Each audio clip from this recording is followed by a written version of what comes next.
So I got these beautiful strawberries in the market today and I'm going to go ahead and start making the jam. This is around 800 grams of strawberry. But before I make the jam, I need to first clean them. No matter how good they look, they won't be very clean. So I'm going to put some salt, I say around 2 tablespoons of salt. And I'm also going to put water and let it soak in it for around 30 minutes. And that will help all the impurities to come out. You can also put some white vinegar if you have. Okay, so let this soak and we'll keep it aside for half an hour and then we'll clean it and then we'll start with our jam. So after soaking them, I pass them in water around 3-4 times more so that all the dirt goes out. So I'm going to air dry them now for a little while, and after that I'm going to remove these green stalks and cut them into small pieces. Now I don't like my pieces very small because I like to have a little bite of the strawberry while we are eating the jam. I don't like it very mushy and plain. So accordingly you need to cut your pieces. Do you want your jam to be very mushy?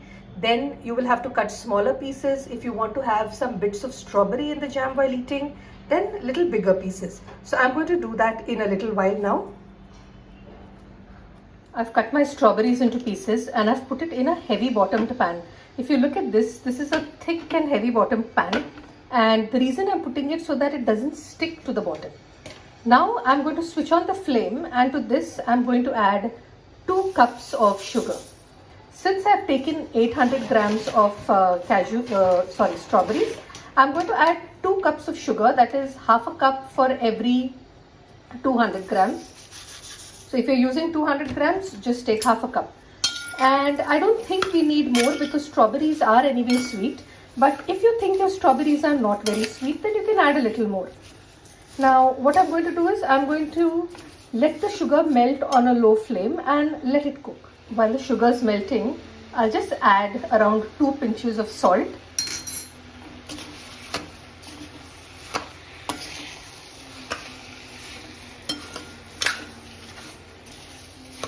Let this be done on a low flame because you want your sugar to melt properly and mix with this strawberry.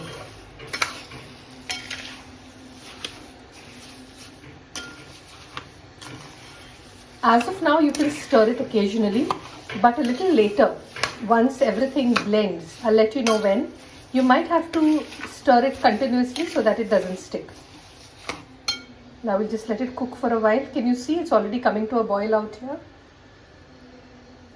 When you find the sugar beginning to melt, add the juice of 1 lime.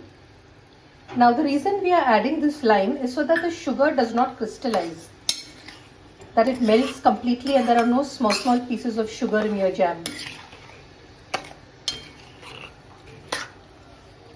You let it continue to boil. I have put it on a very low flame. So it will take a lot of time, but it will be done completely. This process might take you an hour or more, but it's okay. You can just leave it on the flame and go and do your other work. But make sure you stir it occasionally in between so that it doesn't burn or stick to the bottom. After a point of time, it will begin to boil like this. Just give it a stir and let it cook. It has to mash completely. See how beautiful it looks. It reminds me of the strawberry jelly that my mother used to make when I was a child. This will take longer. I'm not increasing the flame. It is still on very low. Can you see a bit of this foam forming on top? So what I'm doing is, as far as possible, I'm going to just try and throw this foam out so that my jam is a bit clear. I won't be able to remove everything, but whatever little I can, I will try to remove.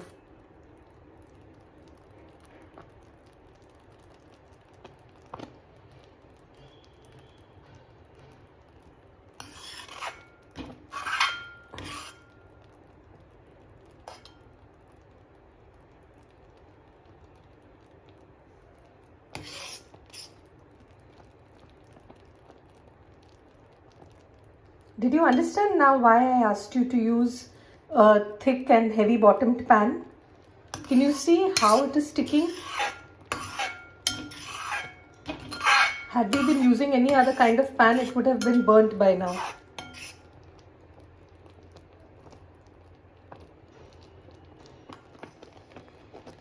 It's got a lovely red color, hasn't it? You can see it's becoming thick now. This is the time you need to be careful because a lot of it flies on your hands and the droplets might burn you. So if you are not used to cooking, wear some gloves or just be careful.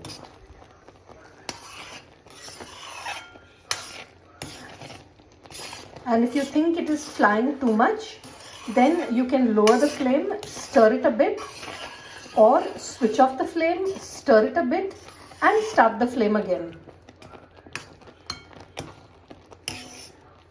Okay, it still has to cook. We will know if it is ready that when I pour it from the spoon, it should stick to the spoon and not really fall down. That is when we know our jam is ready. So we'll wait for it to reach that stage. At this point of time, make sure that you stir it frequently, otherwise it will stick to the bottom. Can you see it has already started to leave the sides? It will take a few minutes more to be done. It's not yet done. But make sure you're stirring it frequently. So you can see our jam leaving the sides. This means it's ready. There are two ways to test if your jam is ready. One is you hold the spoon up, and if it falls down like the sheet, that means your jam is done. Can you see? It's coming down like a thick sheet. So once it cools, it will become thicker.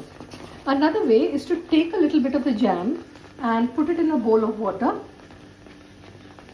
or take it and put it in the freezer and check it after it cools, and you will find that you can remove it out like a ball.